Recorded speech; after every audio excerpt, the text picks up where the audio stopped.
بسم اللہ الرحمن الرحیم الحمد للہ رب العالمین والصلاة والسلام علی سید الانبیاء والمرسلین اما بعد فاعوذ باللہ السمیع العلیم من الشیطان الرجیم من ہمزہ ونفخہ ونفثہ یا بنی اسرائیل اذکروا نعمتی التی انعمت علیکم وانی فضلتکم علی العالمین۔ اے اولاد یعقوب، میری نعمت یاد کرو جو میں نے تم پر کی، اور یہ کہ میں نے تمہیں جہانوں پر فضیلت بخشی۔ پہلے اللہ سبحانہ و تعالی نے بنی اسرائیل پر کیے گئے انعامات کا اجمالی تذکرہ کیا تھا۔ اب یہاں سے ان انعامات کی تفصیل اللہ نے شروع کی ہے۔ واتقوا یوما لا تجزی نفس عن نفس شیئا ولا يقبل منها شفاعۃ ولا یؤخذ منها عدل ولا هم ينصرون، اور اس دن سے بچو جب کوئی جان کسی جان کے کچھ کام نہ آئے گی، اور نہ ہی اس سے کوئی سفارش قبول کی جائے گی، اور نہ اس سے کوئی فدیہ لیا جائے گا، اور نہ ان کی مدد دی جائے گی۔ نعمت یاد دلانے کے بعد اللہ نے قیامت کے عذاب سے ڈرایا ہے۔ بنی اسرائیل میں فساد کی اصل وجہ یہ تھی کہ وہ انبیاء اور علماء پر ناز کرتے اور سمجھتے تھے کہ ہم جتنے مرضی گناہ کر لیں ہمارے باپ دادا ہمیں بخشوا لیں گے۔ اسی باطل گمان کی اللہ تعالیٰ نے تردید کی ہے کہ قیامت والے دن شفاعت صرف مسلمانوں کے لیے ہوگی، کفار و مشرکین اور بدعات کے مرتکب لوگوں کے لیے نہیں، اور اہل ایمان کے لیے بھی شفاعت اس وقت ہوگی جب اللہ کی اجازت ہو۔ اللہ کی اجازت نہ ہوگی تو کسی کے لیے بھی شفاعت نہیں ہے۔ وَإِذْ نَجَّيْنَاكُمْ مِنْ آلِ فِرْعَوْنَ، اور جب ہم نے تم کو فرعون کی قوم سے نجات دی، يَصُومُونَكُمْ سُوءَ الْعَذَابِ، جو تمہیں برا عذاب دیتے تھے، يُذَبِّحُونَ أَبْنَاءَكُمْ وَيَسْتَحْيُونَ نِسَاءَكُمْ، تمہارے بیٹوں کو بری طرح ذبح کرتے تھے اور تمہاری عورتوں کو زندہ چھوڑتے تھے۔ وَفِي ذَلِكُمْ بَلَاءٌ مِّن رَّبِّكُمْ عَظِيمٌ، اور اس میں تمہارے رب کی طرف سے بہت بڑی آزمائش تھی۔ یہاں اللہ سبحانہ و تعالی نے بنی اسرائیل پر کیے جانے والے انعامات اور انہیں دی جانے والی فضیلت کی تفصیل کا آغاز کیا ہے۔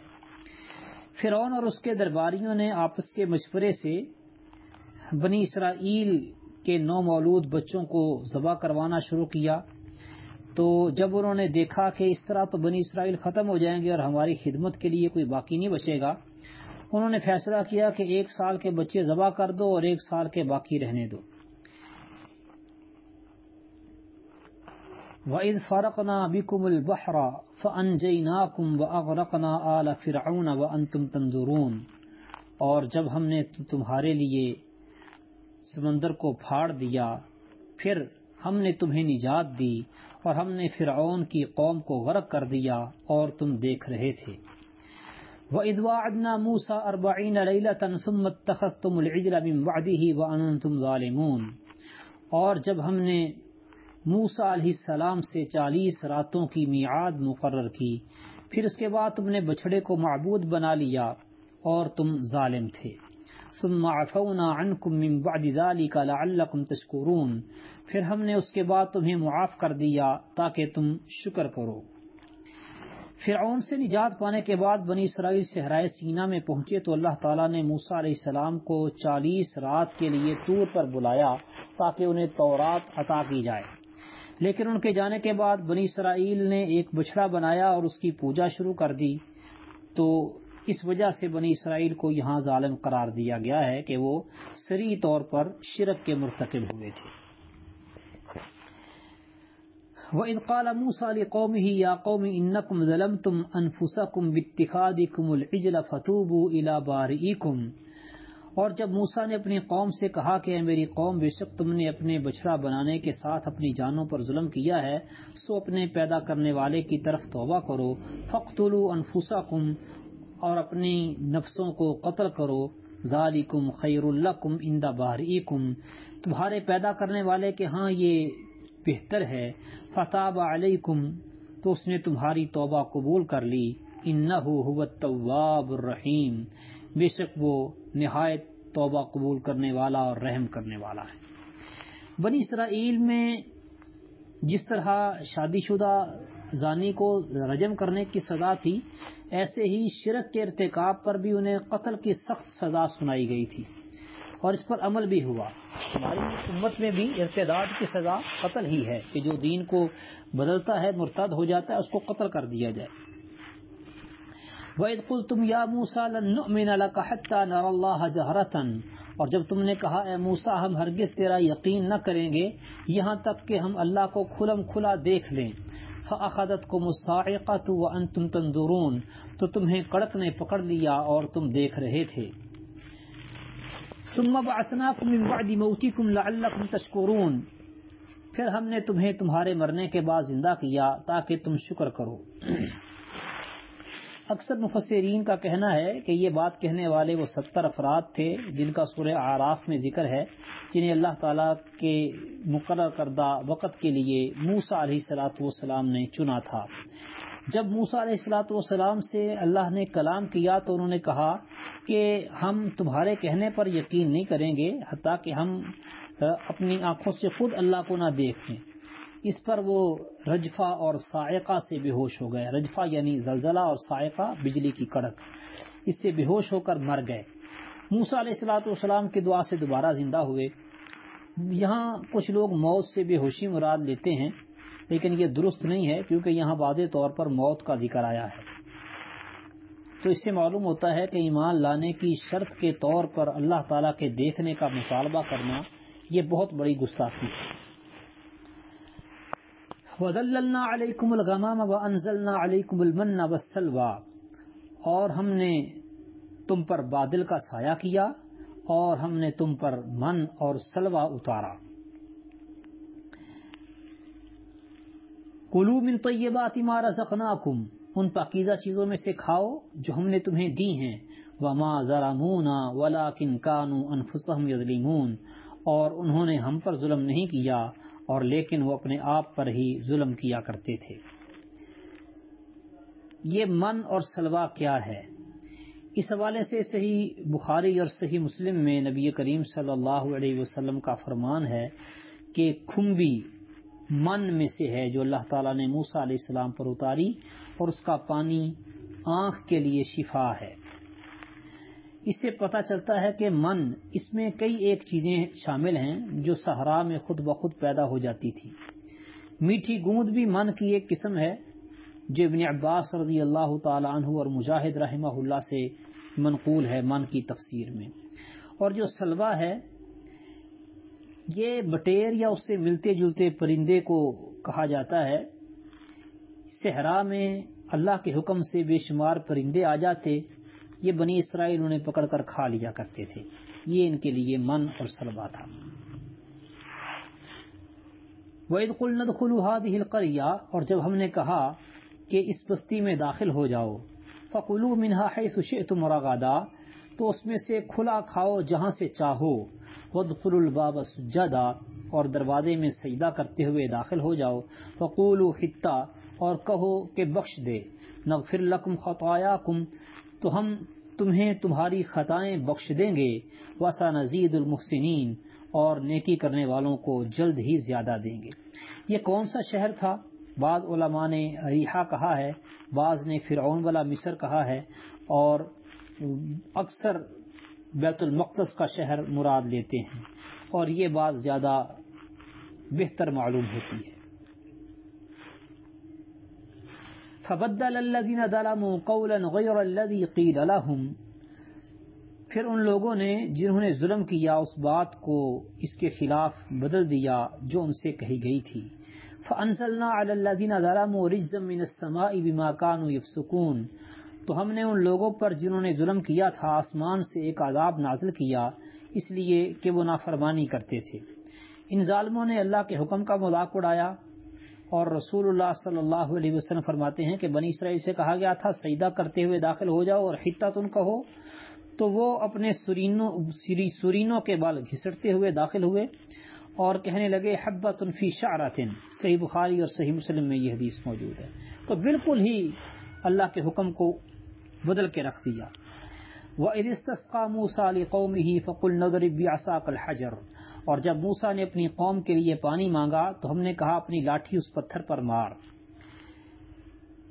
فانفجرت منہ اثنتا عشرۃ عینا، تو اس سے 12 چشمے پھوٹ نکلے. قد علم کل اناس مشربہم، یقیناً سب لوگوں نے اپنے پینے کی جگہ معلوم کر لی.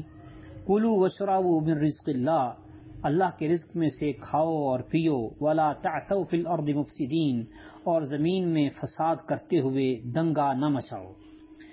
وَإِذْ قُلْتُمْ يَا مُوسَىٰ لَن نَّصْبِرَ عَلَىٰ طَعَامٍ وَاحِدٍ، اور جب تم نے کہا اے موسیٰ ہم ایک کھانے پر ہرگز صبر نہ کریں گے. فَادْعُ لَنَا رَبَّكَ يُخْرِجْ لَنَا مِمَّا تُنبِتُ الْأَرْضُ، تو ہمارے لیے اپنے رب سے دعا کر کہ وہ ہمارے لیے ایسی چیزیں نکالے جو زمین اگاتی ہے. من بقلها وقثائها وفومها وعدسها وبصلها، اپنی ترکاری اور ککڑی اور گندم اور مسور اور پیاز میں سے. قال، کہا اتستبدلون الذی هو ادنی بالذی هو خیر، کیا تم وہ چیز جو کم تر ہے اس چیز کے بدلے مانگ رہے ہو جو بہتر ہے. اہبطوا مصر، کسی شہر میں جا اترو.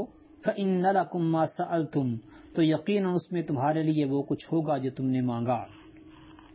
وضربت علیہم الذلۃ والمسکنہ، اور ان پر ذلت اور محتاجی مسلط کر دی گئی. وباءوا بغضب من اللہ، اور وہ اللہ کے غضب سے لوٹے. ذالک بأنہم کانوا یکفرون بآیات اللہ، یہ اس وجہ سے تھا کہ وہ اللہ تعالیٰ کی آیات کے ساتھ کفر کیا کرتے تھے. وَيَقْتُلُونَ النَّبِيِّينَ بِغَيْرِ الْحَقِّ، اور انبیاء کو بغیر حق کے قتل کرتے تھے. ذَلِكَ بِمَا عَصَوْا وَكَانُوا يَعْتَدُونَ، یہ اس لیے کہ انہوں نے نافرمانی کی اور وہ حد سے تجاوز کیا کرتے تھے. من سلوا کو ایک کھانا اس لیے قرار دیا گیا کہ یہ روزانہ کھانے کو ملتا تھا. پرندوں کا گوشت اور صحرا کی خودرو چیزیں اللہ تعالیٰ کی خاص نعمت اور صحت کے لیے بہترین غذا تھی.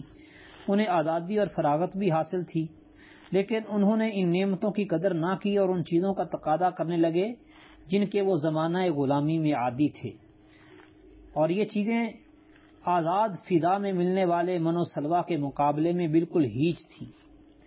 بنی اسرائیل پر ان کے اس مطالبے کے نتیجے میں ذلت اور مسکنت مسلط کر دی گئی اور وہ اللہ کے غضب کا نشانہ بن گئے. یہاں یہ بات قابل غور ہے کہ بہت سے لوگ یہ کہتے ہیں کہ کوئی نبی قتل نہیں ہوا. قتل کا معنی ارادہ قتل یا سخت تکلیف دینا ہے، لیکن قرآن مجید میں صریحاً لفظ قتل کئی جگہوں پر آیا ہے، جس طرح کہ فرمایا قل فلم تقتلون انبیاء اللہ، کہہ دے کہ اس سے پہلے تم اللہ کے نبیوں کو قتل کیوں کیا کرتے تھے. اور رسول اللہ صلی اللہ علیہ وسلم کا فرمان بھی ہے مسند احمد میں کہ قیامت کے دن سب سے سخت عذاب والا وہ آدمی ہے جسے کسی نبی نے قتل کیا یا اس نے کسی نبی کو قتل کیا. ان الذين آمنوا والذين هادوا والنصارى والصابئين، یقیناً وہ لوگ جو ایمان لائے اور یہودی بنے اور نصارہ اور صابی. من آمن باللہ والیوم الآخر، جو بھی اللہ اور یوم آخرت پر ایمان لائے گا. وعمل صالحا، اور نیک عمل کرے گا. فلہم اجرہم عند ربہم، تو ان کے لیے ان کے رب کے پاس ان کا اجر ہے. ولا خوف علیہم ولا هم یحزنون، پھر ان پر نہ کوئی خوف ہے اور نہ وہ غمگین ہوں گے. بعض لوگوں نے اس آیت سے یہ بات ثابت کرنے کی کوشش کی ہے کہ اب بھی اگر عیسائی، یہودی اور صابی اپنے اپنے مذہب پر رہ کر عمل کریں تو مسلمانوں کی طرح ان کی بھی نجات ہو جائے گی. لیکن یہ بات سراسر غلط ہے، کیونکہ تورات و انجیل میں بنی اسرائیل کو صاف الفاظ میں رسول اللہ صلی اللہ علیہ وسلم پر ایمان لانے کا حکم موجود ہے. اب اگر ان میں سے کوئی شخص رسول اللہ صلی اللہ علیہ وسلم پر ایمان نہیں لاتا تو اس کا تورات و انجیل پر بھی ایمان نہیں ہے، تو وہ نجات کیسے پا سکتا ہے؟ اللہ نے فرمایا ہے وَمَن يَبْتَغِ غَيْرَ الْإِسْلَامِ دِينًا فَلَن يُقْبَلَ مِنْهُ، جو اسلام کے علاوہ کوئی اور دین تلاش کرے تو وہ اسے ہرگز قبول نہ کیا جائے گا. سیدنا ابو ہریرہ رضی اللہ تعالیٰ عنہ بیان کرتے ہیں، صحیح مسلم کی روایت ہے کہ رسول اللہ صلی اللہ علیہ وسلم نے فرمایا اس ذات کی قسم جس کے ہاتھ میں محمد صلی اللہ علیہ وسلم کی جان ہے، اس امت کا کوئی بھی یہودی یا عیسائی جو میرے بارے میں سن لے پھر مجھ پر ایمان لائے بغیر مر جائے تو وہ آگ میں داخل ہوگا۔ تو اللہ سبحانہ و تعالی نے بھی ان سارے لوگوں کا تذکرہ کرنے کے بعد فرمایا کہ ان میں سے جو اللہ پر ایمان لائے اور صالح عمل کرے، آخرت پر ایمان لائے، ان کے لیے اجر ہے، یہ جنت میں جائیں گے، خوف سے بچ جائیں گے، غم سے بچ جائیں گے، مگر میں نہیں۔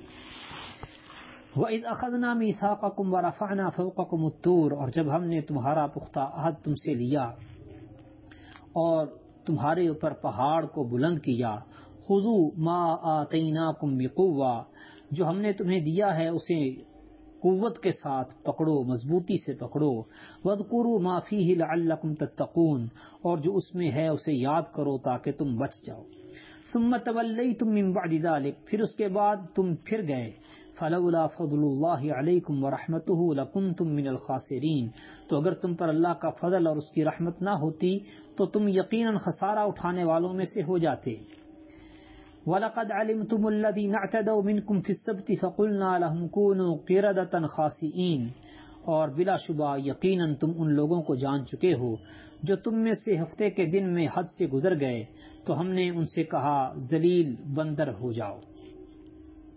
فَجَعَلْنَاهَا نَكَالًا لِمَا بَيْنَ يَدَيْهَا وَمَا خَلْفَهَا وَمَوْعِظَةً لِلْمُتَّقِينَ، تو ہم نے اسے ان لوگوں کے لیے جو اس کے سامنے تھے اور جو اس کے پیچھے تھے ایک عبرت اور ڈرنے والوں کے لیے ایک نصیحت بنا دیا۔ یہ ڈرنے والوں کے لیے نصیحت میں یہ بھی شامل ہے کہ امت محمد صلی اللہ علیہ وسلم بنی اسرائیل کی نافرمانیوں اور ان پر ملنے والی سزاؤں کو دیکھ کر نصیحت حاصل کرے، ان جیسے نہ ہو جائیں۔ وَإِذْ قَالَ مُوسَىٰ لِقَوْمِهِ إِنَّ اللَّهَ يَأْمُرُكُمْ أَن تَذْبَحُوا بَقَرَةً، اور جب موسیٰ علیہ السلام نے اپنی قوم سے کہا کہ بے شک اللہ تمہیں حکم دیتا ہے کہ ایک گائے ذبح کرو، قالوا اتتخذنا ہزوا، تو انہوں نے کہا کہ کیا تو ہمیں مذاق بناتا ہے؟ قال اعوذ باللہ ان اکون من الجاہلین، کہا میں اللہ کی پناہ پکڑتا ہوں کہ میں جاہلوں میں سے ہو جاؤں۔ مصر میں غلامی کے زمانے میں غالب قوم کے اثر کی وجہ سے بنی اسرائیل میں گائے کی تقدیس کا عقیدہ رچ بس گیا تھا۔ اس کا ظہور اس وقت بھی ہوا جب موسیٰ علیہ السلام تورات دینے کے لیے طور پر گئے تو انہوں نے بچڑا بنا کر اس کی پرستش شروع کر دی۔ اب موسیٰ علیہ السلام نے اللہ کے حکم سے اس عقیدے کو جڑ سے اکھاڑنے کے لیے کوئی گائے ذبح کرنے کا حکم دیا۔ اس پر انہوں نے مذاق سمجھا کہ بھلا گائے بھی ذبح کی جا سکتی ہے، تو کہنے لگے کہ کیا تو ہم سے مذاق کرتا ہے؟ یہ اسی طرح کی بات ہے جیسے ابراہیم علیہ السلام نے بت پرستی کو کھلی گمراہی قرار دیا تو اس پر انہیں اعتبار نہ آیا کہ کوئی شخص بت پرستی کو بھی گمراہی کہہ سکتا ہے، تو کہنے لگے کیا تو ہمارے پاس حق لے کے آیا ہے یا تو لاعبین میں سے، کھیلنے والوں میں سے ہے۔ یہی حالت بنی اسرائیل کے ساتھ ہوئی جب موسیٰ علیہ السلام نے انہیں گائے ذبح کرنے کا کہا۔ پھر آگے سے ہیلے بہانے کرنے لگے، کہتے ہیں قالوا ادع لنا ربک، انہوں نے کہا کہ اپنے رب سے دعا کر، یبین لنا ما ہی، کہ وہ ہمیں واضح کرے کہ وہ گائے کیا ہے۔ قال انہ یقول انہا بقرۃ، کہا کہ بے شک وہ فرماتا ہے کہ بے شک وہ ایسی گائے ہے، لا فارض ولا بکر، جو نہ بوڑھی ہے نہ بچی، عوان بین ذالک، اس کے درمیان جوان عمر کی ہے، فافعلوا ما تؤمرون، تو جو تمہیں حکم دیا جاتا ہے وہ کرو۔ قالوا ادع لنا ربک یبین لنا ما لونها، انہوں نے کہا کہ ہمارے لیے اپنے رب سے دعا کر کے وہ ہمارے لیے واضح کرے کہ اس کا رنگ کیا ہے۔ قال انہ یقول انہا بقرۃ صفراء فاقع لونها تسر الناظرین، کہا بے شک وہ فرماتا ہے کہ بلا شبہ وہ گائے زرد رنگ کی ہے، اس کا رنگ خوب گہرا ہے، دیکھنے والوں کو وہ خوش کرتی ہے۔ قالوا ادع لنا ربک یبین لنا ما ہی، انہوں نے کہا کہ ہمارے لیے اپنے رب سے دعا کر کے وہ واضح کرے کہ وہ گائے ہے کیا۔ ان البقرہ تشابہ علینا، بے شک گائیں ہم پر ایک دوسرے کے مشابہ ہو گئی ہیں، وَإِنَّا إِن شَاءَ اللَّهُ لَمُهْتَدُونَ، اور یقیناً ہم اگر اللہ نے چاہا تو مقصد کو پہنچنے ہی والے ہیں۔ قال انه يقول انها بقرة لا ذلول تثير الارض ولا تسقي الحرث، کہا کہ بے شک وہ فرماتا ہے کہ وہ گائے ایسی ہے جو نہ تو جوتی ہوئی ہے کہ زمین میں ہل چلاتی ہو، نہ کھیتی کو پانی دیتی ہے، صحیح سلامت ہے، لا شیاۃ فیہا، اس میں کوئی کسی رنگ کا نشان بھی نہیں ہے۔ قالوا الآن جئت بالحق، انہوں نے کہا اب تو صحیح بات لایا ہے۔ فذبحوها وما كادوا يفعلون، تو انہوں نے اسے ذبح کیا اور وہ قریب نہ تھے کہ کرتے۔ اب دیکھیں کہ وہ کوئی بھی گائے ذبح کر دیتے تو کافی تھا، لیکن وہ تو گائے ذبح کرنے پر آمادہ ہی نہیں تھے اور موسیٰ علیہ الصلوۃ والسلام کے حکم سے سرتابی بھی نہیں کر سکتے تھے، تو اس لیے انہوں نے پے در پے سوال کیے۔ مقصد صرف یہی تھا کہ کسی طرح سے جان چھوٹ جائے، لیکن جتنے سوال کرتے گئے پھنستے چلے گئے۔ آخر اس شوخ زرد رنگ کی گائے پر بات پہنچی جو عبادت کے لیے مثالی سمجھی جاتی تھی۔ آج کل مسلمان گائے کی تو نہیں، البتہ خاص قسم کے گھوڑے کی حد سے بڑھ کے تعظیم کرتے ہیں۔ اس اعتبار سے بھی بنی اسرائیل کے مشابہت اختیار کرنے والے ہیں۔ وَإِذْ قَتَلْتُمْ نَفْسًا فَادَّارَأْتُمْ فِيهَا وَاللَّهُ مُخْرِجٌ مَا كُنتُمْ تَكْتُمُونَ، اور جب تم نے ایک شخص کو قتل کر دیا پھر اس کے بارے میں جھگڑا کیا اور اللہ اس بات کو نکالنے والا تھا جو تم چھپا رہے تھے، فَقُلْنَا اضْرِبُوهُ بِبَعْضِهَا، تو ہم نے کہا اس پر اس کا کوئی ٹکڑا مارو، كَذَلِكَ يُحْيِي اللَّهُ الْمَوْتَى وَيُرِيكُمْ آيَاتِهِ لَعَلَّكُمْ تَعْقِلُونَ، اس طرح اللہ مردوں کو زندہ کرتا اور تمہیں اپنی نشانیاں دکھاتا ہے تاکہ تم سمجھو۔ بنی اسرائیل کے کسی شخص نے کسی دوسرے کو قتل کر دیا اور جو لوگ قاتل کو جانتے تھے انہوں نے اس پر پردہ ڈال دیا۔ اب وہ ایک دوسرے پر الزام دھرنے لگے، جھگڑا شروع ہو گیا، تو اللہ تعالیٰ نے ذبح شدہ گائے کا کوئی حصہ مقتول پر مارنے کا حکم دیا، جس سے اس نے زندہ ہو کر قاتل کی نشاندہی کر دی۔ اتنی بات تو آیات سے صاف ظاہر ہے۔ تفاسیر میں ایک اسرائیلیات میں سے واقعہ بڑا معروف ہے کہ ایک مالدار شخص کو اس کے بھتیجے نے قتل کر دیا تھا، لیکن یہ ساری باتیں ان کی کوئی دلیل نہیں ہے۔ درست بات یہی ہے کہ اللہ تعالیٰ نے پہلے انہیں گائے ذبح کرنے کا حکم دیا، انہیں اس کا راز معلوم نہ تھا، پھر ان میں قتل کا واقعہ ہو گیا تو ان کے لیے گائے ذبح کرنے کی ایک اور حکمت ظاہر کر دی گئی۔ تو یہ قرآن مجید کے اسلوب سے واضح سمجھ آنے والی بات ہے۔ ثم قست قلوبكم من بعد ذلك فهي كالحجارة أو أشد قسوة، پھر اس کے بعد تمہارے دل سخت ہو گئے تو وہ پتھروں جیسے ہیں یا سختی میں ان سے بھی بڑھ کر۔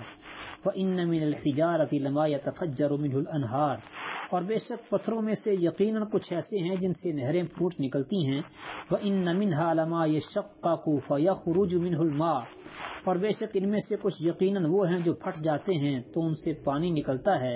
وَإِنَّ مِنْهَا لَمَا يَهْبِطُ مِنْ خَشْيَةِ اللَّهِ، اور بے شک ان میں سے کچھ ایسے ہیں جو اللہ کے ڈر سے گر پڑتے ہیں۔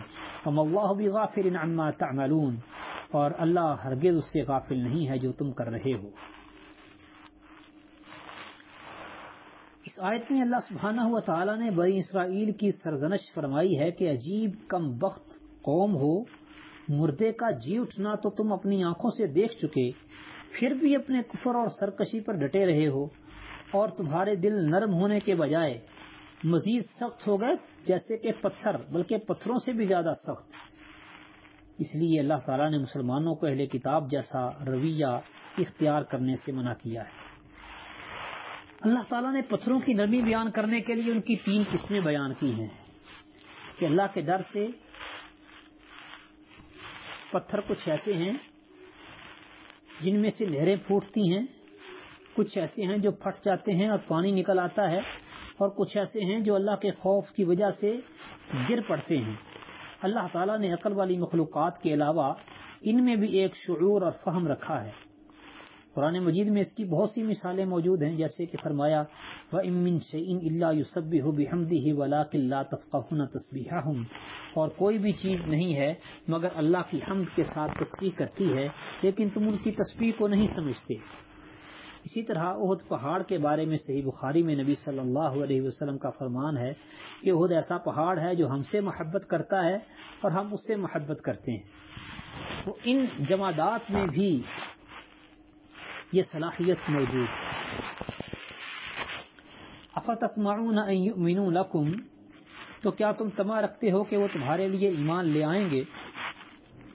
وقد کان فریق منہم یسمعون کلام اللہ، حالانکہ یقیناً ان میں سے کچھ لوگ ہمیشہ ایسے چلے آئے ہیں جو اللہ کا کلام سنتے ہیں، ثم یحرفونہ من بعد ما عقلوہ وہم یعلمون، پھر جانتے بوجھتے ہوئے اسے سب کچھ سمجھ چکنے کے بعد بدل ڈالتے ہیں، تبدیل کر ڈالتے ہیں۔ یہ خطاب مسلمانوں سے ہے کہ یہود سے ایمان کی توقع بے سود ہے۔ ان کے پہلے بزرگ دیدہ و دانستہ اللہ کے کلام یعنی تورات میں لفظی معنوی تحریف کر ڈالتے تھے، اور موجودہ یہود نے تورات کی ان آیات کو بدل دیا جن میں رسول اللہ صلی اللہ علیہ وسلم کے اوصاف کا ذکر تھا۔ آج کل بھی باطل پرست علماء اپنے خود ساختہ مسائل کو درست ثابت کرنے کے لیے قرآن و حدیث سے ہی حوالہ جات تراشتے ہیں اور شریعت میں تحریف کا ارتکاب کرتے ہیں۔ وَإِذَا لَقُوا الَّذِينَ آمَنُوا قَالُوا آمَنَّا، اور جب وہ ان لوگوں سے ملتے ہیں جو ایمان لائے تو کہتے ہیں کہ ہم ایمان لے آئے۔ وَإِذَا خَلَا بَعْضُهُمْ إِلَى بَعْضٍ، اور جب ان میں سے بعض کی طرف اکیلا ہوتا ہے، قَالُوا أَتُحَدِّثُونَهُمْ بِمَا فَتَحَ اللَّهُ عَلَيْكُمْ، تو کہتے ہیں کیا تم انہیں وہ باتیں بتاتے ہو جو اللہ نے تم پر کھولی ہیں، لِيُحَاجُّوكُمْ بِهِ عِنْدَ رَبِّكُمْ، تاکہ وہ ان کے ساتھ تمہارے رب کے پاس تم سے جھگڑا کریں۔ افلا تعقلون، تو کیا تم سمجھتے نہیں ہو؟ یہود میں سے بعض جب مسلمانوں سے ملتے تو اپنے ایمان کا دعویٰ کرتے اور ازراہ نفاق و خوشامد ان علامتوں اور پیشین گوئیوں کا تذکرہ بھی کرتے جو تورات اور ان کی دوسری کتابوں میں رسول اللہ صلی اللہ علیہ وسلم کے متعلق موجود تھی، لیکن جب وہ آپس میں ملتے تو ایک دوسرے کو ملامت کرتے کہ کیا تم نہیں سمجھتے کہ یہ مسلمان آخرت میں اللہ کے پاس تمہاری اپنی دی ہوئی معلومات کی بنا پر تم پر حجت قائم کریں گے اور جھگڑیں گے کہ تم نبی آخر الزماں کو جانتے تھے اور پہچان لینے کے باوجود ان پر ایمان نہیں لائے تھے۔ وَمِنْهُمْ أُمِّيُّونَ أَوَلَا يَعْلَمُونَ أَنَّ اللَّهَ يَعْلَمُ مَا يُسِرُّونَ وَمَا يُعْلِنُونَ، اور کیا وہ اس بات کو نہیں جانتے کہ جو وہ چھپاتے اور ظاہر کرتے ہیں اللہ اسے جانتا ہے۔ وَمِنْهُمْ أُمِّيُّونَ لَا يَعْلَمُونَ الْكِتَابَ إِلَّا أَمَانِيَّ وَإِنْهُمْ إِلَّا يَظُنُّونَ، ان میں سے کچھ ایسے ہیں جو ان پڑھ ہیں، جو کتاب کا علم نہیں رکھتے سوائے چند آرزوؤں کے، اور اس کے سوا کچھ نہیں کہ وہ تو بس گمان ہی کرتے ہیں۔ بنی اسرائیل کی عناد اور سرکشی کو بیان کرنے کے بعد اللہ نے ان کے مختلف طبقوں کا ذکر کیا ہے۔ ایک طبقہ یہودی عوام کا ہے جو ان پڑھ ہے، انہیں تورات کا تو کچھ علم نہیں، لیکن اپنے دلوں میں بے بنیاد قسم کی آرزویں پالے ہوئے ہیں، جیسے کہ وہ سمجھتے تھے کہ ان کے بزرگوں کی وجہ سے اللہ انہیں ضرور بخش دے گا، یہودیوں کے سوا جنت میں اور کوئی نہیں جائے گا، اس طرح کے مختلف عقیدے وہ بنا رکھتے تھے۔ فَوَيْلٌ لِّلَّذِينَ يَكْتُبُونَ الْكِتَابَ بِأَيْدِيهِمْ، ان لوگوں کے لیے بڑی ہلاکت ہے جو کتاب اپنے ہاتھ سے لکھتے ہیں، ثُمَّ يَقُولُونَ هَذَا مِنْ عِنْدِ اللَّهِ، پھر کہتے ہیں کہ یہ اللہ کے پاس سے ہے، لِيَشْتَرُوا بِهِ ثَمَنًا قَلِيلًا، تاکہ اس کے ساتھ تھوڑی قیمت حاصل کریں۔ فَوَيْلٌ لَّهُم مِّمَّا كَتَبَتْ أَيْدِيهِمْ وَوَيْلٌ لَّهُم مِّمَّا يَكْسِبُونَ، پس ان کے لیے بڑی ہلاکت ہے اس وجہ سے جو ان کے ہاتھوں نے لکھا، اور ان کے لیے بڑی ہلاکت ہے اس وجہ سے جو وہ کماتے ہیں۔ یہ تعلیم یافتہ طبقے کی حالت ہے کہ خود گمراہ ہیں اور دوسروں کو گمراہ کرنے کے لیے غلط فتوے دیتے رہتے ہیں، محض دنیا کمانے کے لیے عوام کو ان کی خواہشات کے مطابق باتیں جوڑ کر لکھ دیتے ہیں اور انہیں بڑی جرأت اور گھٹائی سے اللہ اور اس کے رسول کی طرف منسوب کر دیتے ہیں۔ وَقَالُوا لَن تَمَسَّنَا النَّارُ إِلَّا أَيَّامًا مَّعْدُودَةً، اور انہوں نے کہا کہ ہمیں آگ ہرگز نہیں چھوئے گی مگر گنے ہوئے چند دن۔ قُلْ أَتَّخَذْتُمْ عِندَ اللَّهِ عَهْدًا، کہہ دیجئے کیا تم نے اللہ کے پاس کوئی عہد لے رکھا ہے؟ فَلَن يُخْلِفَ اللَّهُ عَهْدَهُ، تو اللہ اپنے عہد کے خلاف ہرگز نہیں کرے گا۔ ام تقولون علی اللہ ما لا تعلمون، کیا تم اللہ پر وہ بات کہتے ہو جو تم جانتے نہیں ہو۔ یہ یہودیوں کی ہمہ گیر گمراہی تھی جس میں یہودیوں کے عوام اور علماء سبھی مبتلا تھے۔ وہ سمجھتے تھے کہ ہم اللہ کے بڑے محبوب اور پیارے ہیں، ہم جتنے بھی گناہ کر لیں ہم جہنم میں نہیں جائیں گے، اگر گئے بھی تو جلدی نکل آئیں گے ایک آدھ دن میں۔ بلا من کسب سیئۃ واحاطت بہ خطیئتہ، کیوں نہیں جس نے بڑی برائی کمائی اور اسے اس کے گناہ نے گھیر لیا تو وہی لوگ آگ والے ہیں۔ اولئک اصحاب النار، یہ آگ والے ہیں، ہم فیہا خالدون، وہ اس میں ہمیشہ رہنے والے ہیں۔ والذین آمنوا وعملوا الصالحات اولئک اصحاب الجنۃ هم فیہا خالدون، اور وہ لوگ جو ایمان لائے اور انہوں نے نیک اعمال کیے وہی جنت والے ہیں اور وہ اس میں ہمیشہ رہنے والے ہیں۔ کفر پر وعید کے بعد ایمان اور عمل صالح پر اللہ نے بشارت دی ہے۔ وَإِذْ أَخَذْنَا مِيثَاقَ بَنِي إِسْرَائِيلَ لَا تَعْبُدُونَ إِلَّا اللَّهَ، اور جب ہم نے بنی اسرائیل سے پختہ عہد لیا کہ تم اللہ کے سوا کسی کی عبادت نہیں کرو گے، وَبِالْوَالِدَيْنِ إِحْسَانًا، اور والدین کے ساتھ اچھا سلوک کرو گے، وَذِي الْقُرْبَى وَالْيَتَامَى وَالْمَسَاكِينِ، اور قریبی رشتہ داروں اور یتیموں اور مسکینوں کے ساتھ بھی احسان کرو گے، وَقُولُوا لِلنَّاسِ حُسْنًا، اور لوگوں سے اچھی بات کہو، وَأَقِیمُوا الصَّلَاةَ وَآتُوا الزَّکَاةَ، اور نماز قائم کرو اور زکوٰۃ دو، ثُمَّ تَوَلَّیْتُمْ إِلَّا قَلِیلًا مِنْکُمْ وَأَنْتُمْ مُعْرِضُونَ، اس کے بعد تم پھر گئے مگر تم میں سے تھوڑے ہی اور تم منہ پھیرنے والے تھے۔ یہ کچھ بنیادی احکامات ہیں۔ پہلے اللہ کی عبادت کا حکم، اور عبادت میں یہ بدنی عبادت، مالی عبادت، لسانی عبادت اور قلبی عبادت شامل ہیں، اور اس کے علاوہ انہیں حقوق العباد کا حکم دیا کہ حسن سلوک کریں، والدین کے ساتھ، قریبی رشتہ داروں کے ساتھ، لوگوں کے ساتھ اچھی بات کہیں۔ بنی اسرائیل کو اللہ تعالیٰ نے کہا ہے وَقُولُوا لِلنَّاسِ حُسْنًا، اچھی بات کہو۔ اہل ایمان کو اچھی بات کہنے کا حکم نہیں دیا، بلکہ کہا ہے یقول التی ہی احسن، کہ وہ ایسی بات کہیں جو سب سے اچھی ہو، اس سے اچھی مزید ہو ہی نہ سکتی ہے۔ تو اہل ایمان کو اس سے بھی زیادہ محتاط ہونا چاہیے بات کرتے ہوئے۔ وَإِذْ أَخَذْنَا مِيثَاقَكُمْ لَا تَسْفِكُونَ دِمَاءَكُمْ وَلَا تُخْرِجُونَ أَنفُسَكُمْ مِنْ دِيَارِكُمْ، اور جب ہم نے تم سے پختہ عہد لیا کہ تم اپنے خون نہیں بہاؤ گے اور نہ اپنے آپ کو اپنے گھروں سے نکالو گے، ثم اقررتم، پھر تم نے اقرار کیا، وانتم تشہدون، اور تم خود شہادت دیتے ہو، ثم انتم ہؤلاء تقتلون انفسکم، پھر تم وہی لوگ ہو کہ اپنے آپ کو قتل کرتے ہو، وتخرجون فریقا منکم من دیارہم، اور اپنے میں سے ایک گروہ ان کو ان کے گھروں سے نکالتے ہو، تظاہرون علیہم بالاثم والعدوان، ان کے خلاف ایک دوسرے کی مدد گناہ اور زیادتی کے ساتھ کرتے ہو، وَإِن يَأْتُوكُمْ أُسَارَىٰ تُفَادُوهُمْ، اور اگر وہ قیدی ہو کر تمہارے پاس آئیں تو ان کا فدیہ دیتے ہو، وَهُوَ مُحَرَّمٌ عَلَيْكُمْ إِخْرَاجُهُمْ، حالانکہ اصل یہ ہے کہ ان کا نکالنا تم پر حرام ہے، أَفَتُؤْمِنُونَ بِبَعْضِ الْكِتَابِ وَتَكْفُرُونَ بِبَعْضٍ، پھر کیا تم کتاب کے بعد حصے پر ایمان لاتے ہو اور بعض کے ساتھ کفر کرتے ہو، فَمَا جَزَاءُ مَن يَفْعَلُ ذَلِكَ مِنكُمْ إِلَّا خِزْيٌ فِي الْحَيَاةِ الدُّنْيَا، تو اس شخص کی جزا جو تم میں سے یہ کرے اس کے سوا کیا ہے کہ دنیا کی زندگی میں بھی رسوائی ہو، وَيَوْمَ الْقِيَامَةِ يُرَدُّونَ إِلَىٰ أَشَدِّ الْعَذَابِ، اور قیامت کے دن وہ سخت ترین عذاب کی طرف لوٹائے جائیں گے، وَمَا اللَّهُ بِغَافِلٍ عَمَّا تَعْمَلُونَ، اور جو تم عمل کرتے ہو اللہ تعالیٰ اس سے غافل نہیں ہے۔ أُولَٰئِكَ الَّذِينَ اشْتَرَوُا الْحَيَاةَ الدُّنْيَا بِالْآخِرَةِ، یہی لوگ ہیں جنہوں نے دنیا کی زندگی آخرت کے بدلے خریدی، فَلَا يُخَفَّفُ عَنْهُمُ الْعَذَابُ وَلَا هُمْ يُنصَرُونَ، تو ان سے نہ تو عذاب ہلکا کیا جائے گا اور نہ ہی ان کی مدد کی جائے گی۔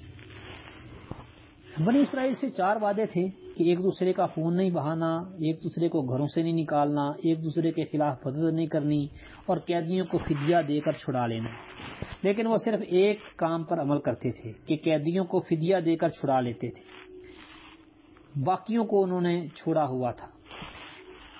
تو اللہ سبحانہ و تعالی نے ان کو وعید سنائی، لیکن اس وقت اکثر مسلمانوں کا حال یہی ہے جو اہل کتاب کا تھا کہ مسلمانوں نے بھی اسلام کی اپنی مرضی کے چند احکامات پر عمل کر کے باقیوں کو بھلا دیا ہے.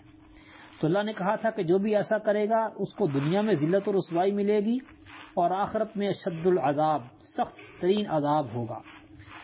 اور نتیجہ آپ کے سامنے ہے کہ مسلمان دنیا میں اس وقت جو ذلت کی زندگی گزار رہے ہیں وہ سب کے سامنے واضح ہے، اور آخرت کا معاملہ وہ اللہ کے سپرد ہے.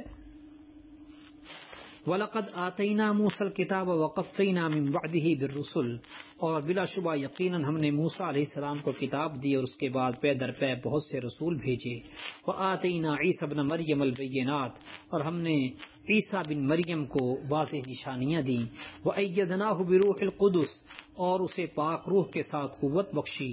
أَفَكُلَّمَا جَاءَكُمْ رَسُولٌ بِمَا لَا تَهْوَىٰ أَنفُسُكُمُ اسْتَكْبَرْتُمْ، پھر کیا جب کبھی کوئی رسول تمہارے پاس وہ چیز لے کر آیا جسے تمہارے دل نہ چاہتے تھے تو تم نے تکبر کیا.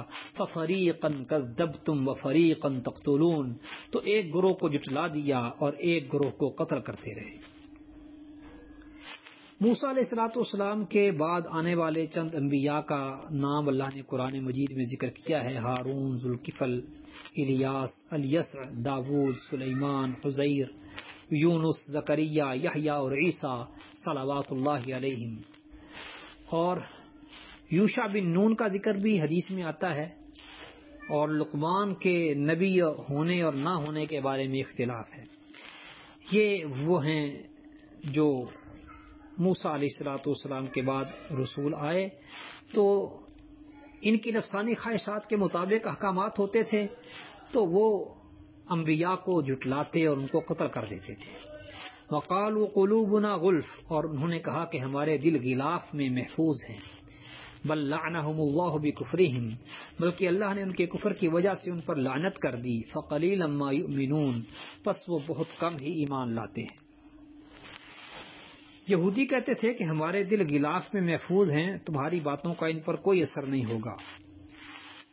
تو اللہ تعالیٰ نے فرمایا ہے کہ یہ حق سے متاثر نہ ہونا کوئی فخر کی بات نہیں ہے، بلکہ یہ تو اللہ کی طرف سے لعنت کی نشانی اور دلیل ہے. وَلَمَّا جَاءَهُمْ كِتَابٌ مِّنْ عِندِ اللَّهِ مُصَدِّقًا لِمَا مَعَهُمْ، اور جب ان کے پاس اللہ کی طرف سے کتاب آئی جو اس کی تصدیق کرنے والی ہے جو ان کے پاس ہے.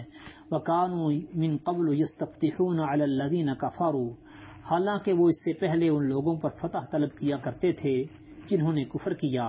فَلَمَّا جَاءَهُم مَّا عَرَفُوا كَفَرُوا بِهِ، پھر جب ان کے پاس وہ چیز آ گئی جسے انہوں نے پہچان لیا تو انہوں نے اس کے ساتھ کفر کیا. فَلَعْنَةُ اللَّهِ عَلَى الْكَافِرِينَ، تو کافروں پر اللہ کی لعنت ہے. نبی صلی اللہ علیہ وسلم کی بعثت سے پہلے جب یہود عرب کے مشرکین سے مغلوب ہو جاتے تو دعا کیا کرتے تھے کہ اللہ نبی آخر الزمان جلدی ظاہر ہوں تاکہ ہم ان کے ساتھ مل کر کافروں پر غلبہ حاصل کر لیں.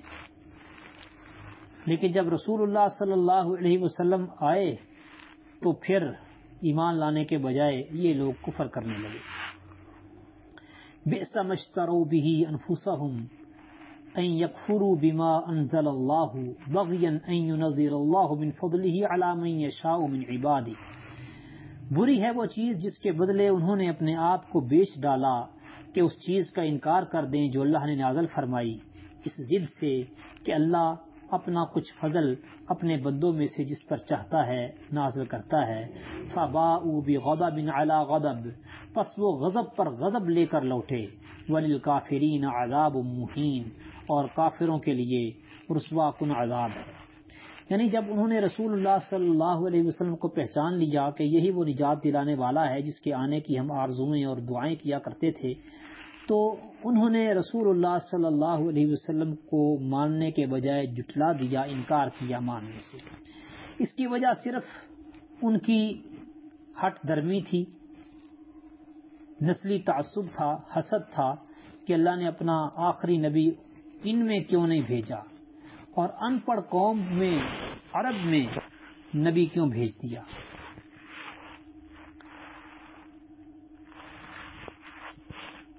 وَإِذَا قِيلَ لَهُمْ آمِنُوا بِمَا أَنزَلَ اللَّهُ، اور جب ان سے کہا جاتا ہے کہ اس پر ایمان لاؤ جو اللہ نے نازل کیا ہے. قالوا تو وہ کہتے ہیں نؤمن بما انزل علینا جو ہم پر اتارا گیا ہے ہم اس پر ایمان رکھتے ہیں ویکفرون بما وراءہ اور جو اس کے علاوہ ہے اسے وہ نہیں مانتے وهو الحق مصدقا لما معهم حالانکہ وہی حق ہے جو ان کے پاس ہے یہ حق اس کی تصدیق کرنے والا ہے قل فلم تقتلون انبیاء اللہ من قبل ان کنتم مؤمنین کہہ دیجئے کہ پھر تم اس سے پہلے اللہ کے نبیوں کو کیوں قتل کرتے تھے اگر تم مومن تھے یعنی وہ کہتے تھے کہ ہم تو تورات کو مانتے ہیں اسی کو ماننے کے مکلف ہیں اس کے سوا ہم کوئی اور چیز نہیں مانتے وَلَقَدْ جَاءَكُمْ مُوسَى بِالْبَيِّنَاتِ اور یقیناً تمہارے پاس موسیٰ واضح نشانیاں لے کر آیا ثُمَّ اتَّخَذْتُمُ الْعِجْلَ مِنْ بَعْدِهِ وَأَنْتُمْ ظَالِمُونَ پھر تم نے اس کے بعد بچھڑے کو معبود بنا لیا اور تم ظالم تھے وَإِذْ أَخَذْنَا مِيثَاقَكُمْ وَرَفَعْنَا فَوْقَكُمُ الطُّورَ اور جب ہم نے تم سے پختہ عہد لیا اور تمہارے اوپر پہاڑ کو بلند کیا خُذُوا مَا آتَيْنَاكُمْ بِقُوَّةٍ وَاسْمَعُوا اس چیز کو مضبوطی سے پکڑو جو ہم نے تمہیں دی ہے اور سنو قالوا تو انہوں نے کہا سمعنا وعصینا ہم نے سنا اور نافرمانی کی وَأُشْرِبُوا فِي قُلُوبِهِمُ الْعِجْلَ بِكُفْرِهِمْ اور ان کے کفر کی وجہ سے ان کے دلوں میں اس بچڑے کی محبت پلا دی گئی قُلْ بِئْسَ مَا يَأْمُرُكُمْ بِهِ إِيمَانُكُمْ إِن كُنتُم مُؤْمِنِينَ کہہ دیجئے کہ بری ہے وہ چیز جس کا حکم تمہیں تمہارا ایمان دیتا ہے اگر تم مومن ہو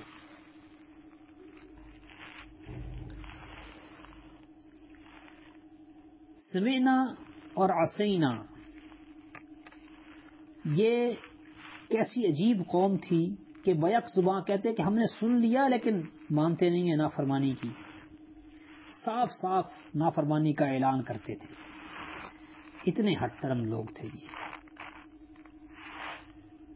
قل ان كانت لكم الدار الاخرة عند الله خالصة من دون الناس کہہ دے کہ اگر آخرت کا گھر اللہ کے ہاں سب لوگوں کو چھوڑ کر خالص تمہارے لیے ہی ہے فتمنوا الموت ان كنتم صادقین تو موت کی آرزو کرو اگر تم سچے ہو ولن يتمنوه ابدا بما قدمت ایدیہم اور وہ ہرگز اس کی آرزو کبھی نہیں کریں گے اس وجہ سے جو ان کے ہاتھوں نے آگے بھیجا واللہ علیم بالظالمین اور اللہ ظالموں کو خوب جاننے والا ہے یعنی سیدھی سی بات ہے اگر تم یہ سمجھتے ہو کہ ہم جنت میں جائیں گے اور لازمی جائیں گے اور جہنم سے بچ جائیں گے اگر گئے بھی جہنم میں تو ایک آدھ دن کے بعد نکل کر پھر جنت میں چلے جائیں گے اتنا ہی تمہیں اگر یقین ہے تو پھر مرنے کی موت کی تمنا کرو اور یہ موت کی تمنا کرنے والے کبھی بھی نہیں بلکہ وَلَا تَجِدَنَّهُمْ أَحْرَصَ النَّاسِ عَلَى حَيَاتٍ بلا شبہ یقیناً آپ انہیں سب لوگوں سے زیادہ کسی بھی طرح زندہ رہنے پر حریص پائیں گے وَمِنَ الَّذِينَ أَشْرَكُوا اور ان لوگوں میں سے بھی جنہوں نے شرک کیا یود احدهم لو يعمر الف سنہ ان میں سے ہر ایک چاہتا ہے کہ کاش اسے 1000 سال عمر دی جائے وما هو بمزحزحه من العذاب ان يعمر حالانکہ یہ اسے عذاب سے بچانے والا نہیں کہ اسے لمبی عمر دی جائے واللہ بصیر بما يعملون اور اللہ خوب دیکھنے والا ہے جو کچھ وہ کر رہے ہیں یعنی یہود زندگی کے سب سے زیادہ حریص ہیں مشرکوں سے بھی زیادہ حریص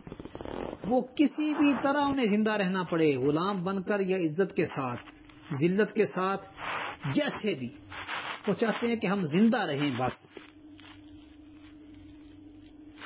قل من كان عدوا لجبريل فإنه نزله على قلبك بإذن الله کہہ دے جو کوئی جبریل کا دشمن ہے تو بے شک اس نے اسے تیرے دل پر اللہ کے حکم سے اتارا ہے مصدقا لما بین یدیہ وہدی وبشری للمؤمنین اس کی تصدیق کرنے والا ہے جو اس سے پہلے ہے اور مؤمنوں کے لیے سراسر ہدایت اور خوشخبری ہے من کان عدوا للہ وملائکتہ ورسلہ وجبریل ومیکال فإن اللہ عدو للکافرین جو کوئی اللہ اس کے فرشتوں اور رسولوں اور جبریل اور میکائیل کا دشمن ہو تو بے شک اللہ سب کافروں کا دشمن ہے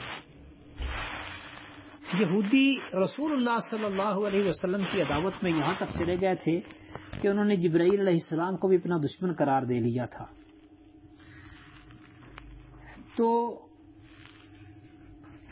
وہ جبرائیل علیہ السلام کو اپنا دشمن قرار دیتے تھے. صحیح سند کے ساتھ ابن ابی حاتم میں ابن عباس رضی اللہ تعالی عنہ کی روایت ہے، کہتے ہیں کہ یہودی رسول اللہ صلی اللہ علیہ وسلم کے پاس آئے اور انہوں نے پوچھا کہ آپ پر وحی کون لے کے آتا ہے؟ آپ نے بتایا کہ جبرائیل لے کے آتا ہے. تو وہ یہودی کہنے لگے کہ وہ تو لڑائی اور جنگ لے کر اترتا ہے، وہ تو ہمارا دشمن ہے. اگر میکائیل آپ پر وحی لے کے آتا ہوتا تو ہم آپ پر ایمان لے آتے، کیونکہ وہ نباتات اور بارش اور رحمت لے کے آتا ہے. تو اللہ تعالیٰ نے یہ آیات نازل فرمائی کہ تم جبریل کو اپنا دشمن کہتے ہو تو اللہ تمہارا دشمن ہے کافروں کا.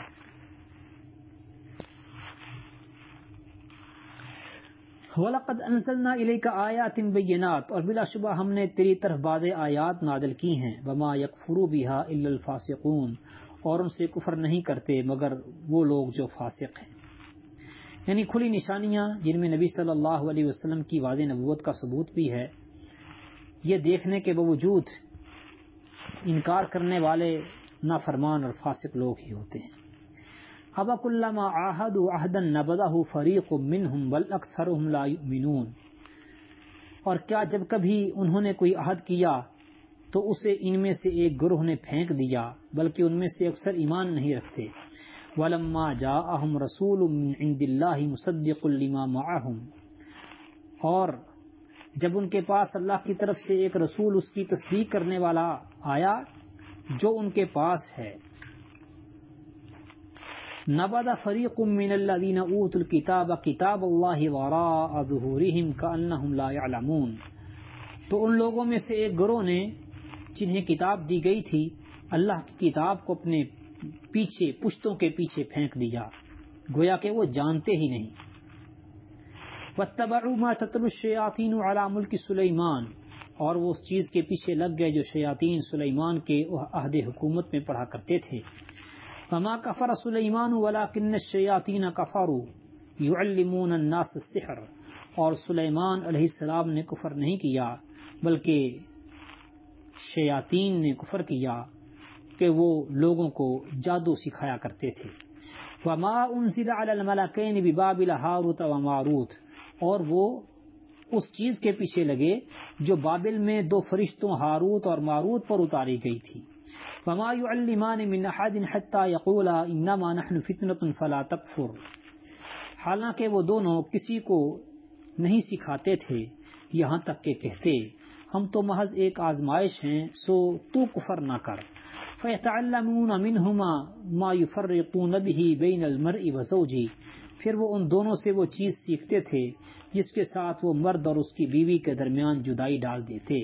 وَمَا هُمْ بِضَارِّينَ بِهِ مِنْ أَحَدٍ إِلَّا بِإِذْنِ اللَّهِ، اور وہ اس کے ساتھ کسی کو ہرگز نقصان پہنچانے والے نہ تھے مگر اللہ کے اذن سے.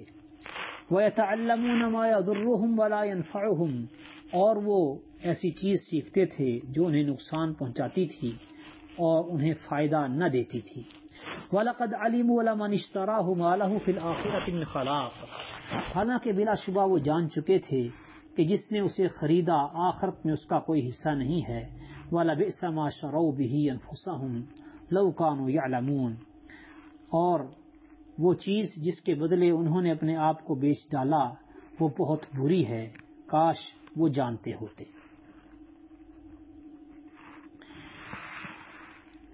یہود ایک تو اس علم سحر کے پیچھے لگ گئے تھے، جادو کے علم کے پیچھے، اور دوسرا اس علم کے پیچھے لگے تھے جو بابل میں ہاروت ماروت پر دو فرشتوں پر اتارا گیا تھا. یہ جادو سے ایک الگ علم تھا اور اسے بعض اوقات عمل میں لانا کفر تھا. وہ فرشتے بھی کسی کو علم نہیں سکھاتے تھے جب تک اسے اچھی طرح آگاہ نہ کر دیتے کہ ہم تو محض آزمائش ہیں، لیکن یہود وہ علم ان سے ضرور سیکھتے اور ان میں سے وہ باتیں بھی سیکھتے جو سراسر نقصان پہنچانے والی ہیں اور جنہیں عمل میں لے کے آنا کفر ہے. فرشتوں کا آزمائش کے لیے بھیجا جانا یہ کچھ تعجب کی بات نہیں ہے، ایسا ہوا کرتا ہے. آج بھی مسلمان یہ جادو کے پیچھے لگے ہوئے ہیں، جانتے ہیں کہ یہ کفر ہے، ایسا کرنے والا آخرت اپنی تباہ و برباد کر بیٹھتا ہے. لیکن پھر بھی لوگ جادوگروں کی جان نہیں چھوڑتے، ان کے پیچھے لگے ہوئے ہیں. وَلَوْ أَنَّهُمْ آمَنُوا وَاتَّقَوْا لَمَثُوبَةٌ مِّنْ عِندِ اللَّهِ خَيْرٌ لَوْ كَانُوا يَعْلَمُونَ. اگر وہ واقعی ایمان لاتے اور بچے رہتے تو یقیناً اللہ کے پاس تھوڑا ثواب بھی بہت بہتر تھا، کاش وہ جانتے ہوتے. یا ایھا الذین آمنوا لا تقولوا راعنا وقولوا انظرنا واسمعوا وللکافرین عذاب علیم. اے لوگو جو ایمان لائے ہو، راعنا یعنی ہماری رعایت کر نہ کہو، اور انظرنا کہو یعنی ہماری طرف دیکھ، واسمعوا اور سنو، اور کافروں کے لیے دردناک عذاب ہے. یہ رائنا کا لفظ مسلمان نبی کریم صلی اللہ علیہ وسلم کو متوجہ کرنے کے لیے استعمال کیا کرتے تھے. یہود اس لفظ کو استعمال کرتے، آپ کو مخاطب کرتے، لیکن زبان کو پیچ دیتے کہ وہ گالی بن جاتا. رائنا کے بجائے رائینا کہتے یا رائنن کہتے. رائینا کا معنی ہمارے چرواہے اور رائنن کا معنی احمق، اور پھر آپس میں جا کر خوش ہوتے. تو اللہ تعالیٰ نے مسلمانوں کو یہ لفظ استعمال کرنے سے ہی منع کر دیا اور کہا انظر نہ کہا کرو، اور ساتھ ہی حکم دیا کہ بات غور سے سنو تاکہ رسول اللہ صلی اللہ علیہ وسلم کو متوجہ کروانے کی ضرورت ہی نہ پڑے. ما يود الذين كفروا من اهل الكتاب ولا المشركين ان ينزل عليكم من خير من ربكم. اہل کتاب میں سے جنہوں نے کفر کیا، نہ وہ پسند کرتے ہیں اور نہ ہی مشرک کہ تم پر تمہارے رب کی طرف سے کوئی بھلائی اتاری جائے. واللہ یختص برحمتہ من یشاء، اور اللہ اپنی رحمت کے ساتھ جسے چاہتا ہے خاص کر لیتا ہے. واللہ ذو الفضل العظیم، اور اللہ بہت بڑے فضل والا اور بڑا عظمت والا ہے، عظیم فضل والا. مشرکین عرب کے نزدیک رسول اللہ صلی اللہ علیہ وسلم ایک عام آدمی تھے. وہ اپنے کسی عظیم سردار کے بجائے ایک عام آدمی پر وحی کا نزول ماننے کے لیے تیار نہ تھے. اور اہل کتاب اللہ کی اس رحمت کو اپنی نسل سے باہر نہیں دیکھ سکتے تھے. تو اللہ نے فرمایا کہ اللہ اپنی رحمت کے ساتھ جسے چاہتا ہے خاص کر لیتا ہے. رحمت سے مراد یہاں پر نبوت ہے کہ اللہ جسے چاہے نبی بنائے. اللہ کو تو کوئی روک ٹوک نہیں ہے. ما ننسخ من آیت او ننسیها نأتی بخیر منها او مثلها. جو کوئی آیت بھی ہم منسوخ کرتے ہیں یا اسے بھلا دیتے ہیں، نأتی بخیر منها او مثلها، اس سے بہتر یا اسی جیسی اور لے آتے ہیں. الم تعلم، کیا تو نے دیکھا نہیں، کیا تو جانتا نہیں ہے کہ ان اللہ علی کل شیء قدیر، کہ یقیناً اللہ تعالی ہر چیز پر خوب قدرت رکھنے والا ہے. الم تعلم ان اللہ لہ ملک السماوات والارض، کیا تو نے نہیں جانا کہ اللہ ہی کے لیے ہے آسمانوں اور زمین کی بادشاہی. وما لکم من دون اللہ من ولی ولا نصیر، اور اللہ کے سوا تمہارا نہ کوئی دوست ہے نہ مددگار. نسخ کا مطلب ہوتا ہے کہ بعد میں آنے والا حکم اپنے سے پہلے حکم کو ختم کر دے. جیسے پہلے بیت المقدس قبلہ مقرر ہوا، پھر اللہ تعالیٰ نے اس خانہ کعبہ کو قبلہ مقرر کر دیا. یہودی جو تھے وہ نسخ کے منکر تھے. انہوں نے قرآن پر اعتراض کیا کہ جب پہلا حکم اللہ کا تھا وہ درست تھا تو پھر وہ منسوخ کیوں ہوا. تو اس کے اللہ نے کئی جواب دیے ہیں. پہلا کہ حکم در حقیقت ہوتا ہی اتنی مدت کے لیے ہے، اس کے بعد اس جیسا یا اس سے بہتر دوسرے حکم کی ضرورت ہوتی ہے تو وہ جاری کر دیا جاتا ہے. اور دوسرا جواب یہ ہے کہ اگر اللہ تعالیٰ اپنے حکم کو منسوخ نہ کر سکے تو پھر تو اللہ تعالیٰ تو عاجز ہوا. لہذا اللہ تعالیٰ نے فرما دیا کہ کیا تمہیں معلوم نہیں ہے کہ اللہ تعالیٰ علی کل شیء قدیر ہے، وہ حکم دیتا بھی ہے اور اپنا حکم منسوخ کرنے پر بھی قادر ہے.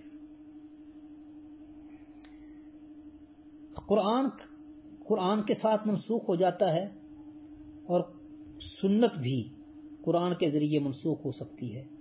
اسی طرح سنت کے ساتھ منسوخ ہو سکتی ہے اور قرآن بھی منسوخ ہو جاتا ہے سنت اور حدیث کے ذریعے، کیونکہ حدیث اور قرآن دونوں وحی الہی ہیں. وحی الہی کے ساتھ وحی الہی منسوخ ہو سکتی ہے.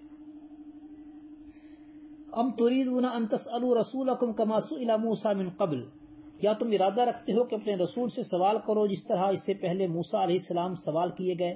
وَمَن يَتَبَدَّلِ الْكُفْرَ بِالْإِيمَانِ فَقَدْ ضَلَّ سَوَاءَ السَّبِيلِ، اور جو کوئی ایمان کے بدلے کفر کو لے لے تو بے شک وہ سیدھے راستے سے بھٹک گیا۔ وَدَّ كَثِيرٌ مِّنْ أَهْلِ الْكِتَابِ لَوْ يَرُدُّونَكُم مِّن بَعْدِ إِيمَانِكُمْ كُفَّارًا، بہت سے اہل کتاب چاہتے ہیں کاش وہ تمہیں تمہارے ایمان کے بعد پھر کافر بنا دے۔ حسدا من عند انفسهم، اپنے دلوں کے حسد کی وجہ سے، من بعد ما تبین لهم الحق، اس کے بعد کہ ان کے لیے حق خوب واضح ہو چکا، فاعفوا واصفحوا حتى یأتی اللہ بامرہ، سو تم معاف کرو اور درگزر کرو یہاں تک کہ اللہ اپنا حکم لے آئے۔ ان اللہ علی کل شیء قدیر، بے شک اللہ ہر چیز پر پوری طرح سے قادر ہے۔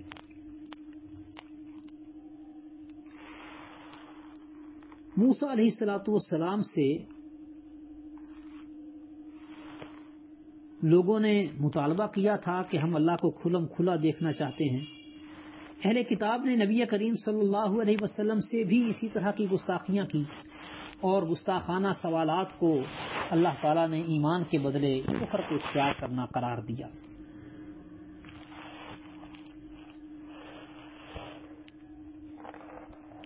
وَأَقِيمُوا الصَّلَاةَ وَآتُوا الزَّكَاةَ، اور نماز قائم کرو اور زکوٰۃ دو۔ وَمَا تُقَدِّمُوا لِأَنفُسِكُم مِّنْ خَيْرٍ تَجِدُوهُ عِندَ اللَّهِ، اور جو بھی نیکی تم اپنی جانوں کے لیے آگے بھیجو گے اسے اللہ کے پاس پالو گے۔ إِنَّ اللَّهَ بِمَا تَعْمَلُونَ بَصِيرٌ، بے شک جو کچھ تم کرتے ہو اللہ اسے خوب دیکھنے والا ہے۔ وَقَالُوا لَن يَدْخُلَ الْجَنَّةَ إِلَّا مَنْ كَانَ هُودًا أَوْ نَصَارَىٰ، اور انہوں نے کہا کہ جنت میں ہرگز داخل نہیں ہوں گے مگر جو یہودی ہوں یا نصارا۔ تِلْكَ أَمَانِيُّهُمْ، یہ ان کی آرزویں ہیں۔ قُلْ هَاتُوا بُرْهَانَكُمْ إِن كُنتُمْ صَادِقِينَ، کہہ دے اپنی دلیل لاؤ اگر تم سچے ہو۔ یہاں پہ اللہ سبحانہ و تعالیٰ نے ایک لمبی بات مختصر کر دی ہے، یعنی یہودیوں نے کہا کہ جنت میں صرف یہودی ہی داخل ہوں گے، اور عیسائیوں نے کہا کہ جنت میں صرف عیسائی ہی داخل ہوں گے، کوئی بھی فریق ان میں سے دوسرے کے جنت میں جانے کا عقیدہ نہیں رکھتا۔ بلا من اسلم وجہہ للہ وہو محسن فلہ اجرہ عند ربہ، کیوں نہیں جس نے اپنا چہرہ اللہ کے تابع کر دیا اور وہ نیکی کرنے والا ہو تو اس کے لیے اس کا اجر اس کے رب کے پاس ہے۔ ولا خوف علیہم ولا هم یحزنون، اور نہ ان پر کوئی خوف ہے اور نہ ہی وہ غمگین ہوں گے۔ تو اللہ تعالیٰ نے واضح کیا کہ جنت میں جانے کے لیے کسی گروہ کا فرد ہونا کافی نہیں، بلکہ دو شرطیں ہیں، ایک یہ کہ اپنا چہرہ اللہ کے تابع کر دے، دوسری یہ کہ وہ حسن عمل کا پیکر ہو، اچھے اعمال کرنے والا ہو۔ بصورت دیگر کسی گروہ کے ساتھ تعلق رکھنے کی وجہ سے کوئی جنت کا مستحق نہیں ٹھہرتا۔